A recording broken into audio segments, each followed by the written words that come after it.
नमस्कार। एक समय की बात है, एक गांव में एक गुरु रहते थे, जिन्हें खबर हो गई कि एक अन्य नगर में एक और विद्वान आए हुए हैं। वे अद्भुत ज्ञान के मालिक थे और आगे बढ़ने के लिए सबकी सहायता कर रहे थे।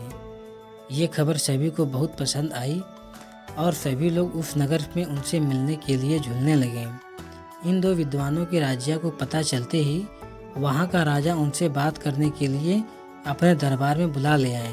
राजा ने दोनों विद्वानों से अपने राज्य में ज्ञान का प्रचार करने का आग्रह किया।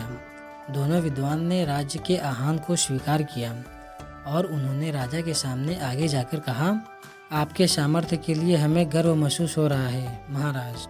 हम आपकी सेवा में हमारा सर्वोच्च ज्ञान मानने के लिए तत्पर हैं। राजा ने खुशी से भरे होठों से कहा, तुम्हारे सामान्य भाषा में जनता को समझाओ।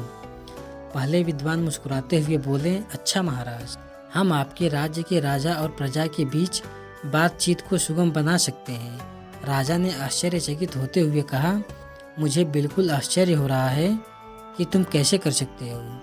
ये तो मेरे लिए।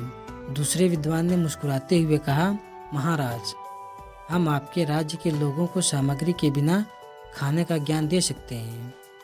राजा ने बहुत ही आश्चर्यचकितता से कहा, मैं ये सचमुच मानने में सक्षम नहीं हूँ। कृपया मुझे बताओ, तुम इस बात को कैसे संभव कर सकते हो। पहले विद्वान ने कहा, महाराज, हम विज्ञान का उपयोग करके एक ऐसा उपकरण बना सकते हैं जिससे हम राजा की मर्यादा के साथ बातचीत कर सकते हैं। यह उपकरण हमारे बहुत सारे प्रयोगों को सुलभ बना सकता है और आपके ग्रामीणों के बीच सामर्थ्य का निर्माण कर सकता है। दूसरे विद्वान ने कहा, महाराज, हम खाना खाने की जरूरत के बिना एक ऐसा प्रयोग बना सकते हैं जिससे खाने की वजह नहीं हो सकती है। यह उपकरण आपके लोगों के लिए आरामदायक और स्वास्थ्यप्रद होगा। ये सब सुनकर राजा बहुत प्रभावित हो गए और उन्होंने दोनों विद्वानों का स्वागत किया और अपने राज्य में इन उपकरणों का प्रचार कार्य करने के लिए उन्हें सौभाग्य दिया। दोनों विद्वान ने राजा की प्रशंसा करते हुए उनकी सेवा में खुशीपूर्वक काम किया और सभी लोग उन्हें प्रमाणित करते थे।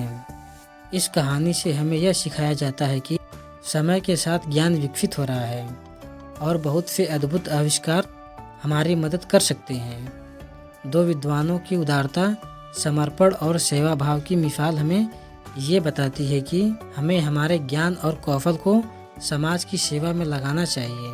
वीडियो अगर पसंद आया हो तो वीडियो को लाइक और हमारे चैनल को सब्सक्राइब करें और अपने दोस्तों के साथ शेयर करें। धन्यवाद।